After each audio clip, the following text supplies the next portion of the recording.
नमस्कार दोस्तों, स्वागत है आपका मेरे यूट्यूब चैनल गरिमा रैकवाल में। तो दोस्तों फिर से लेके आ गए हूँ एक खूबसूरत सा व्लॉग। और आज के व्लॉग की जो शुरुआत मैं कर रही हूँ वो कर रही हूँ शाम के 4 बजे से कर रही हूँ। और बाकी सबसे पहले मैं आपको अपने चैनल के माध्यम से जो मौसम का अपडेट हमेशा से देती हूँ और आज भी दूंगी। तो फिलहाल आज के अगर मौसम की हम बात करते हैं तो ना बहुत अच्छी, आज दिन भर में ना काफ़ी अच्छी धूप थी। और सामने की पहाड़ियों से आप देख सकते हैं मेरे बैक साइड से कि आपको बहुत अच्छी सुनहरी पहाड़ियों में ना एकदम चमकती हुई धूप नज़र आ रही होगी। बाकी मेरे वहाँ पर से, जहाँ पर से मैं अभी ब्लॉग स्टार्ट कर रही हूँ, तो फ़िलहाल अभी मैं आई हूँ अपनी छत पे।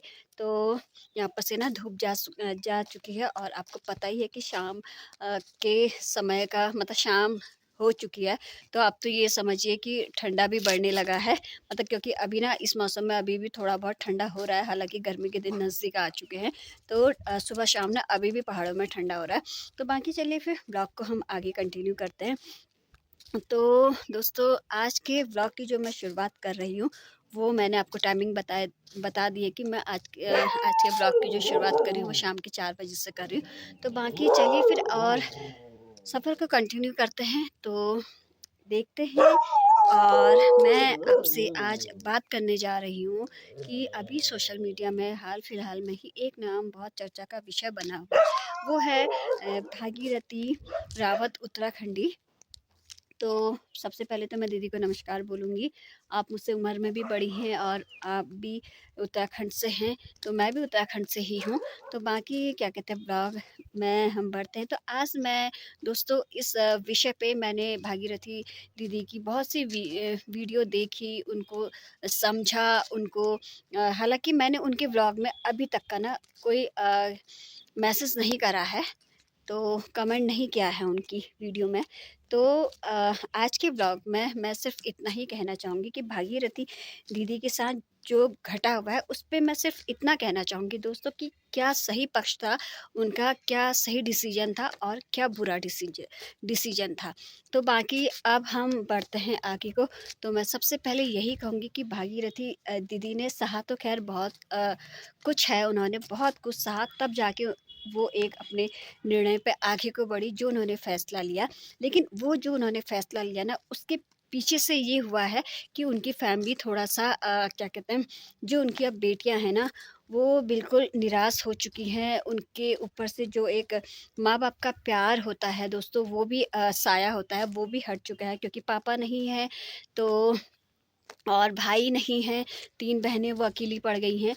तो चलिए इस बात पे भी हम लोग आगे को बढ़ेंगे, लेकिन सबसे पहले मैं यही कहूँगी कि भागीरथी दीदी पे अगर हम फ़ोकस करते हैं, उनकी वीडियो पे जितना भी मैंने अ, निचोड़ निकाला, तो मुझे यही लगा कि उन्होंने सहा बहुत कुछ। और जब वो असहनीय हो चुका था और उनको जब किसी का सपोर्ट नहीं मिल पा रहा था, तो तब जाके उन्होंने क्या कहते हैं, ये फ़ैसला लिया और दूसरी शादी कर ली। तो चलिए, हालाँकि अपनी ज़िंदगी जीने का अधिकार हर किसी को है, क्योंकि हम किसी की पर्सनल लाइफ़ में हस्तक्षेप करने वाले नहीं होते हैं। और मैं देख भी रही थी कि बहुत से लोगों ने उनको सही सपोर्ट भी किया और कोई लोग उनकी वीडियो में गंदे-गंदे वाले कमेंट भी कर रहे हैं। तो मैं भी फैमिली वाली हूँ, मेरे भी बच्चे हैं, लेकिन एक समय में अगर हम देखते हैं दोस्तों कि क्या कहते हैं, जहाँ पे हम लोग को फैमिली का सपोर्ट मिलना चाहिए, अगर वहाँ पे हमको अपनी फैमिली का, अपने हस्बैंड का, अपने घर वालों का सपोर्ट नहीं मिल पाता है ना, कोई भी पक्ष हो, यानी यानी कि चाहे मैं हूँ, मेरे फैमिली में कोई भी हो, मतलब कोई एक, और जब किसी को उसका सपोर्ट नहीं मिल पाता है, तो वो इंसान ना हताश हो जाता है, बिल्कुल निराश हो जाता है। तो तब जाके शायद भागीरथी दीदी ने भी यही सोचा होगा कि उनके अब जीने का कोई सहारा नहीं है, कोई माध्यम नहीं है, सपोर्ट नहीं है, क्योंकि वो उनको, जो उनके हस्बैंड थे, तो मतलब कोई सपोर्ट नहीं कर रहे थे, घरवाले भी कोई सपोर्ट नहीं कर रहे थे, तो वो शायद अपना दुःख-सुख किससे कह पाती। तो वो वहाँ पे अकेली पड़ गई थी क्योंकि उनका साथ देने वाला कोई नहीं था। तो तब जाके उन्होंने ये डिसीज़न लिया और उन्होंने शादी कर ली। तो देन आफ्टर अगर शादी उन्होंने कर ली, तो उसके बाद अगर हम बढ़ते हैं दूसरे वाले पक्ष की ओर को, जहाँ पे क्या कहते हैं, उनके बच्चे, 3 बेटियाँ हैं और सयानी हो चुकी हैं उनकी बेटियाँ। तो जिस उम्र में उनको उनके बच्चों को माँ-बाप का प्यार मिलना था, वहाँ पे ना उनको अपने पिता का प्यार मिल पाया और ना ही क्या कहते हैं अपनी माँ का प्यार मिल पाया। हालाँकि एक वीडियो में भागीरथी दीदी ने ये बोला हुआ है कि मौली रावत ने जब एक वीडियो डाला था अपनी माँ के ऊपर, तो उन्होंने ये बोला अपनी बेटी से, एक वीडियो में ये बोला हुआ है कि बेटा जब भी तुझे ज़रूरत होगी, तो मैं तेरी माँ हूँ, चाहे कभी भी तेरी मतलब तुझे ज़रूरत होगी तो मुझे तू अपने पास पाएगी। तो ये हर एक माँ का दर्द होता है दोस्तों, चाहे माँ-बाप कैसे भी होते हैं ना, तो उनकी जो औलाद होती है ना, वो दिल से जुड़ी होती है। वो जो एक रिश्ता होता है माँ और बच्चों के बीच में ना, वो रिश्ता बिल्कुल इस टाइप का इतने नाज़ुक वाला रिश्ता होता है ना, और एक थोड़ी-सी डोर में अगर ढील जहाँ पे पड़ जाती है, तो रिश्ता एकदम टूट भी जाता है। जैसे कि भागीरथी दीदी और उनकी फैमिली के बीच में हो चुका है। तो भागीरथी दीदी ने इधर तो शादी कर ली, लेकिन इधर ना उनकी जो 3 बेटियाँ थी वो बिल्कुल अकेली पड़ गई हैं, क्योंकि पिता का प्यार उनको नहीं मिल पा रहा है। और इस एज में अगर पिता का प्यार ना मिले, माँ का प्यार ना मिले, तो वो बच्चे ना समाज की नज़रों में भी बिल्कुल अकेले पड़ जाते हैं और उनको कोई अच्छी नज़र से नहीं देखता है। तो यही एक वो उम्र होती है बच्चों के लिए, जहाँ पे माँ-बाप का प्यार मिलना उन बच्चों के लिए बहुत ज़रूरी होता है। और दोस्ताना संबंध हम अपने बच्चों से जितना करेंगे, उतना बच्चे क्या कहते हैं अपने माँ-बाप से जुड़े रहते हैं। एक अटैचमेंट रहता है, जो एक दिल का रिश्ता होता है। तो बाकी तो मैं इसमें ज़्यादा टीका-टिप्पणी नहीं करूँगी। सिर्फ़ मेरा कहने का मतलब ये है कि भागीरथी दीदी ने एक ओर से तो सही करा, क्योंकि अपने अधिकारों के लिए लड़ना कोई बुरी बात नहीं है। जहाँ पे अगर अधिकार नहीं मिलता है, तो उसको छीन के लेना पड़ता है।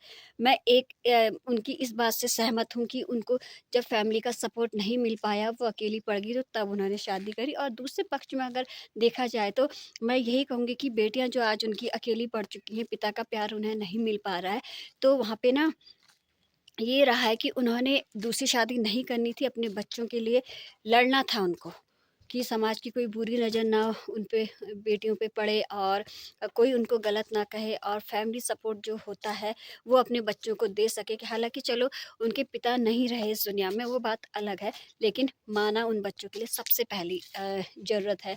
क्योंकि कोई भी बच्चा हो, चाहे हम ही क्यों ना, हम चाहे इस एज में पहुँच चुके हैं, तो हमारे मुँह पे भी जब कोई बात आती है, तो सबसे पहले माँ का नाम आगे आता है। तो आज क्या है कि अगर हम आज देखते हैं, तो उनके बच्चे ना बिल्कुल असहाय पड़ गए। वो अपना सुख-दुःख मतलब जो भी है ना, किसी से आप पार्टिसिपेट नहीं कर सकते, मतलब किसी के साथ उन चीज़ों को ना शेयर नहीं कर सकते। तो मैंने जितना भी उनकी वीडियो में जाके देखा, और एक वीडियो में मौली रावत ने अपनी माँ के लिए कहा भी था कि मेरी मम्मी चली गई हैं, ये वो।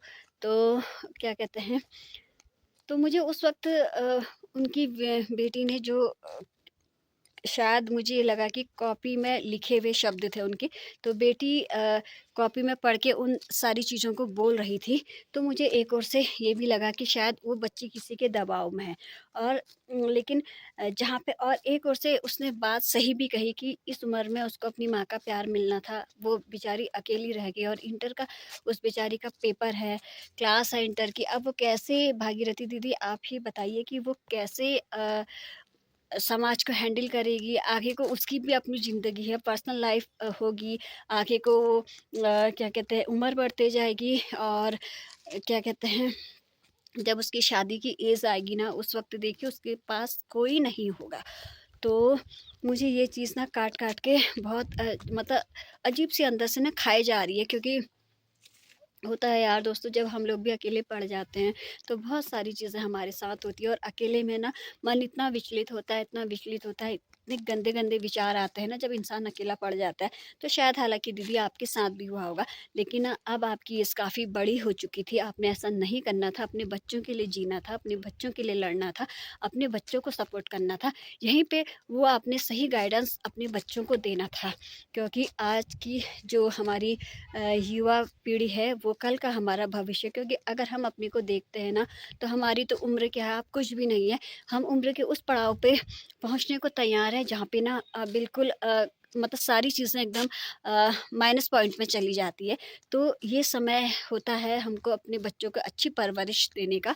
तो दोस्तों, मैं अगर आप मेरी इस बात से एग्री हैं, तो कितने लोग मेरे सपोर्ट में हैं, वो कमेंट सेक्शन आप लोगों के लिए खुला है। इसमें कमेंट सेक्शन का जो मंच है आप लोग के लिए खुला है। इसमें आप कमेंट के माध्यम से मुझे बता सकते हैं कि मैंने ये चीज़ सही बोली है या गलत बोली है। इसमें आपके जो भी विचार होंगे वो मुझे मंज़ूर होंगे। तो बाकी दीदी, अगर आप मेरी इस वीडियो को देखेंगी तो थोड़ा-सा आप अगर अपना माइंड लगाएँगी, सोचेंगी, समझेंगी, तो आपको क्या कहते हैं, नज़र आएगा कि क्या गलत था, क्या सही था और आपने क्या निर्णय लिया और आपको क्या लेना था, ना? मैं ज़्यादा वीडियो को खींचना नहीं चाहूँगी, तो यही मैं अभी सोशल मीडिया में मैंने आज भी उनकी बहुत सारी वीडियो टटोली। उन्होंने शादी के बाद उन्होंने एक और डाल रखा है व्लॉग कि वो अयोध्या मंदिर गई हुई हैं, श्री राम जी के उन्होंने वहाँ पे दर्शन करे हैं, उसके अलावा भी और वीडियोज़ हैं। तो उनको हालाँकि मैं नए जीवन की शुभकामनाएँ भी देना चाहती हूँ, क्योंकि मैं अपनी वीडियो में खुद कह रही हूँ कि इंसान को अपने अधिकारों के लिए लड़ना पड़ता है और हर इंसान स्वतंत्र है कि वो अपनी क्या कहते हैं, जीवन में क्या करे, उसको क्या निर्णय लेना चाहिए। लेकिन एक ओर से अगर देखा जाए तो ना, आप बच्चों के पक्ष की ओर को आप बिल्कुल ढीली पड़ चुकी है। वहाँ पे आपका जो ये डिसीज़न था आपने बिल्कुल गलत लिया हुआ है। मुझको मेरी नज़र में ऐसा लगता है। तो बाकी दोस्तों, आप लोगों की क्या राय है इसमें? तो आप लोग अपनी मुझे राय दे सकते हैं कमेंट के माध्यम से। तो मैं आपसे फिर से जल्दी ही मिलूँगी अगली दूसरी वीडियो में। तो तब तक के लिए टेक केयर दोस्तों, बाय बाय और जय उत्तराखंड, जय भारत।